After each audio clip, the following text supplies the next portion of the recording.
Today, Cullen Gray, the father who gave his teenage son a gun used in the 2024 Appalachia high school shooting, where two students, two teachers were murdered, was sentenced to 15 years in prison. A jury convicted the father of 27 charges, which includes second-degree murder and involuntary manslaughter.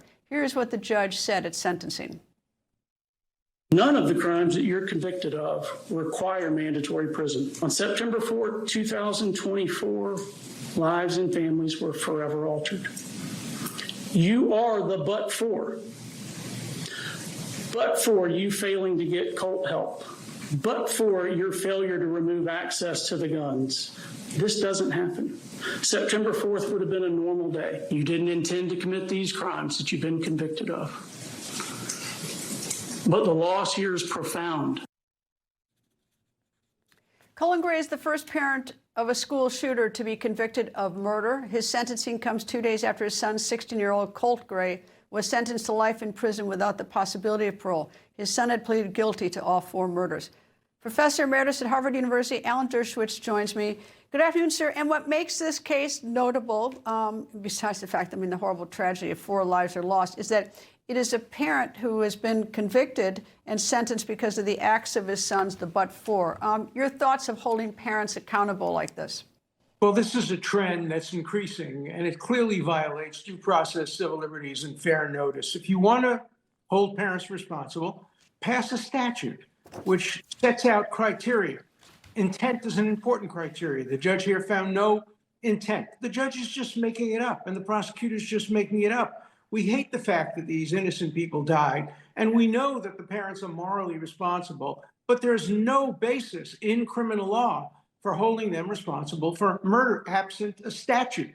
So this is one of these situations where judges think that they have a roving commission to do justice and do good, but that's not the way the law works.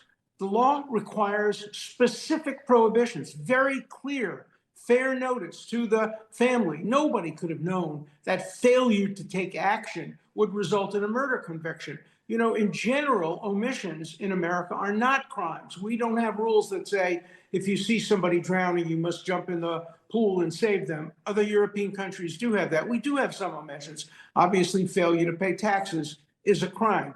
But when you come to crimes like murder, the most serious crimes, there must be a specific statute. So if you want to hold parents responsible, and that's probably a pretty good idea, go to the drafting table, draft a statute, make it clear, give fair warning, tell parents that if they give a child a gun based on a record of the kind this person had, you can be convicted if he does something wrong. By the way, under this theory, he could have been convicted even if the son never fired a shot. Just by giving him the gun and failing to take action, the result was not relevant to the actual culpability. He couldn't have been convicted of murder, obviously, if there were no dead bodies, but he could have been convicted of other serious crimes. So this is a very dangerous precedent, and we shouldn't let our sympathy, understandably, for the 4 people who were killed or our antagonism toward the father for not doing enough, we shouldn't hold that as a basis for a criminal conviction. That endangers every parent in America.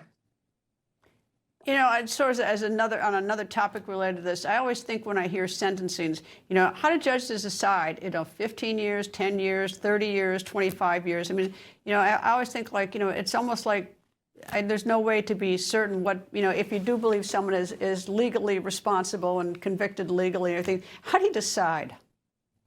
Well, judges make it up. He said there was no mandatory sentence. How does he assigns 15 years because there are 4 dead people. But that doesn't involve the culpability of the defendant in this case. He also made a finding that there was no intent and that the father didn't know, he couldn't have anticipated.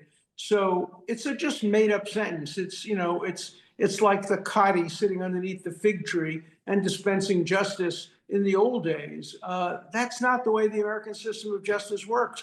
You have to have a criminal statute. It has to be clear. It has to be knowable in advance. This conviction violates every fundamental rule since the Magna Carta, and I hope it will be reversed, even though this guy deserves a special place in hell for what he failed to do to prevent all these lives. But there's a difference between going to hell, which is something that is divinely inspired, and going to jail, which is based on criminal statutes. This man does not belong in jail based on the absence of these criminal statutes. He deserves to be condemned. He deserves to be criticized, but he does not deserve, and we don't deserve, to see him criminally prosecuted based on the absence of specific statutes.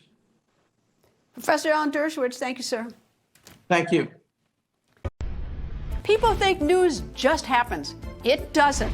It happens because there's someone there to capture the moment, to explain it and share it.